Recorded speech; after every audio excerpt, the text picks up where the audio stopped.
5 जुलैला संभाजीनगर आणि पुण्यातल्या 4 मित्रांचा ग्रुप लोणावळ्यात फिरायला चाललेला। रात्री त्यांची गाडी कामशेत परिसरात पोहोचली तेव्हा एक पांढरी गाडी त्यांच्या गाडी पुढे उभी राहिली। त्या गाडीतून 6 जण उतरले।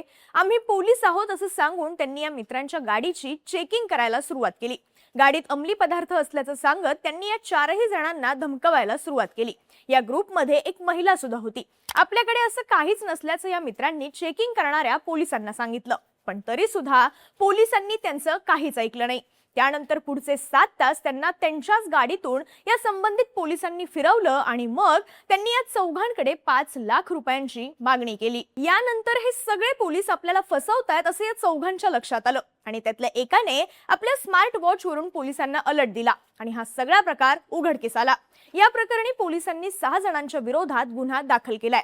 हे 6 जण पुणे ग्रामीण पोलीस दलातले आहेत। त्यांच्यापैकी 5 जणांना अटक करण्यात आल्याची माहिती पुणे ग्रामीणचे पोलीस अधीक्षक संदीप सिंह गिल यांनी दिली आहे। पण पोलिसांनीच पैशांसाठी 4 जणांचं अपहरण करून त्यांना त्यांच्याच गाडीत ओलीस ठेवल्यामुळे या प्रकरणाची सध्या पुण्यात चर्चा सुरू आहे। 5 जुलैला त्या 4 जणांसोबत नेमकं काय घडलं, त्यांचं अपहरण करणाऱ्या पोलिसांचं बिंग कसं फुटलं, त्याची स्टोरी सांगणारा हा व्हिडिओ। नमस्कार, मी शीतल आणि तुम्ही पाहताय बोलभिडू। भूषित शर्मा हा 28 वर्षांचा तरुण पुण्याच्या विमाननगर भागातला रहिवासी आहे। पुण्यातल्या एका इन्शुरन्स कंपनीमध्ये तो काम करतो। 5 जुलैला मोहम्मद आझमी, त्याची पत्नी फायजा जमील आणि मेहुणा सय्यद अहमद हे संभाजीनगरला राहणारे भूषितचे मित्र पुण्याला आले। हे तिघेही काही दिवसांपूर्वीच दुबईहून भारतात आलेले। त्यांना पुणे आणि लोणावळा इथे फिरायचं होतं, त्यासाठी ते भूषितकडे विमाननगरला आले। 5 जुलैच्या दुपारी 2:30 वाजता हे चौघे जण भूषितच्या गाडीने लोणावळ्यात मॅप्रो गार्डन इथे फिरण्यासाठी निघाले। संध्याकाळी 8:30च्या दरम्यान त्यांची गाडी कामशेत जवळ आली तेव्हा एक पांढऱ्या रंगाची झायलो गाडी त्यांच्या गाडी समोर येऊन उभी राहिली। अचानक ही गाडी समोर आल्यानं भूषितनं गाडी थांबवली।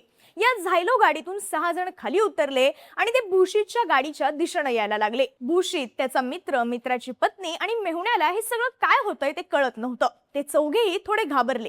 या 6 जणांपैकी एक जण भूषितच्या दिशेने आला।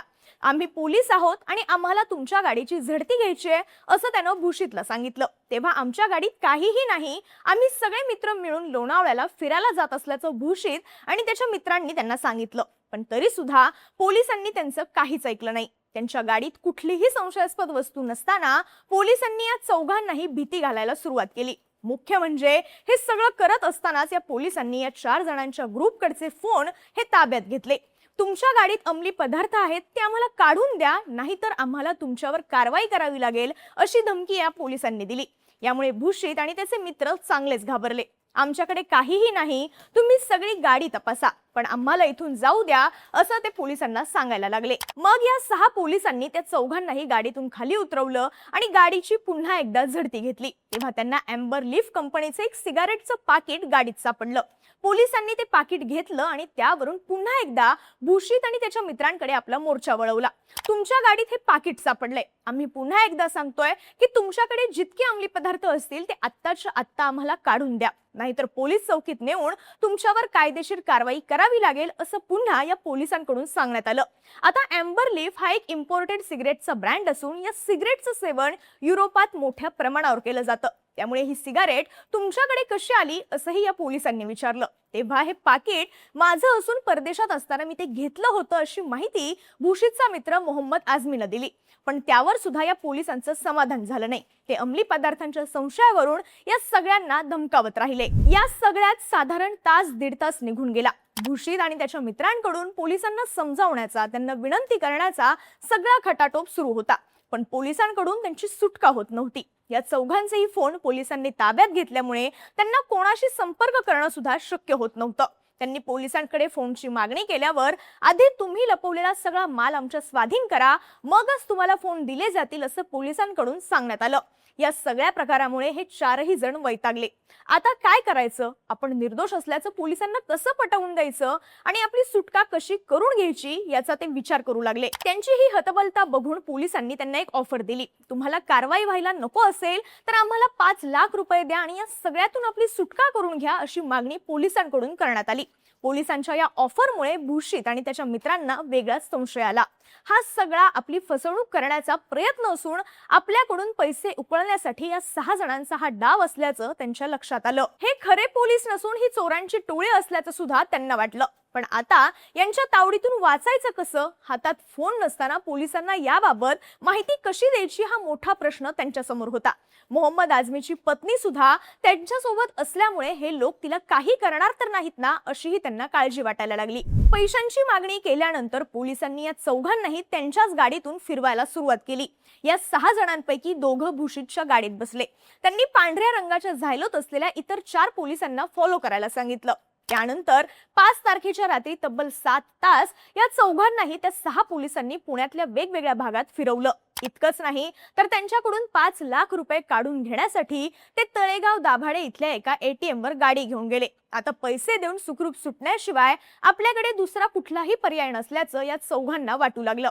पण त्याच वेळी त्या चौघांपैकी एकाला अचानक काहीतरी सुचलं। त्याच्या हातात स्मार्ट वॉच होतं। पोलिसांनी त्यांच्याकडून मोबाईल काढून घेतले असले तरी त्याच्या हातावर असलेलं स्मार्ट वॉच त्यांच्या नजरेतून सुटलं होतं। स्मार्ट वॉचच्या इमर्जन्सी फीचरचा वापर करायचं त्यानं ठरवलं।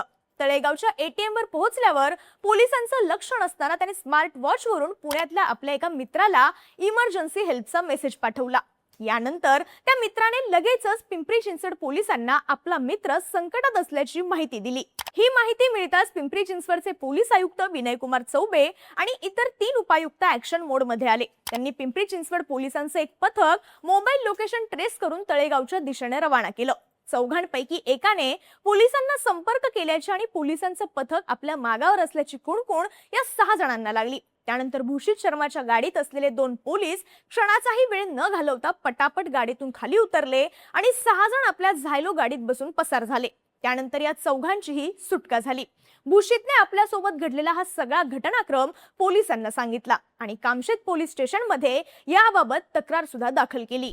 सुरुवातीला हे 6 जण एखाद्या सराईत गुन्हेगारांच्या टोळीतले असावेत आणि आपण पोलीस असल्याचा बनाव करून या चौघांना लुबाडण्याचा त्यांचा डाव असावा असा संशय पोलिसांना आला। पण बुधवारी दुपारी पुणे ग्रामीणचे पोलीस अधीक्षक संदीप सिंह गिल यांनी पत्रकार परिषदेत याबाबत माध्यमांना माहिती दिली।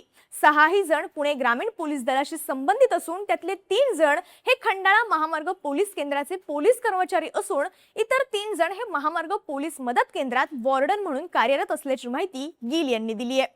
या 6 जणांपैकी पोलीस वाहन चालक Amol Waikar, police constable Amol Nanaware, police constable Tushar Dhawale, warden Kisan Bombale आणि नितेश चव्हाण या 5 जणांना अटक करण्यात आली आहे। तर तुषार घाडगे नावाचा एक वॉर्डन अद्याप फरार असून त्याचा शोध सुरू आहे। दोषी पोलिसांवर शिस्तभंगाची कारवाई केली जाईल असं सुद्धा पोलीस अधीक्षकांनी सांगितलंय। या 6 पोलिसांविरोधात कामशेत पोलिसात BNSच्या कलम 127(2), 308(2), 352, 351(2), 351(3) आणि 3(5) अन्वये गुन्हा दाखल करण्यात आलाय। सध्या पोलीस उपनिरीक्षक आकाश पवार या संपूर्ण घटनेचा पुढचा तपास करतायत। पण पुणे ग्रामीण पोलिसातल्या या 6 जणांनी एखाद्या गुन्हेगारांच्या टोळीप्रमाणे भूषित आणि त्याच्या मित्रांना तब्बल 7 तास त्यांच्याच गाडीत ओलीस ठेवून त्यांच्याकडे 5 लाखांची मागणी केल्यामुळे पुण्यात मोठी खळबळ उडाली आहे। या सगळ्या पोलिसांवर कडक कारवाई करण्याची मागणी सुद्धा आता केली जाते। या सगळ्या प्रकरणाबद्दल तुमचं मत कमेंट बॉक्समध्ये नक्की सांगा आणि बोल व्हिडिओला सबस्क्राइब करायला विसरू नका।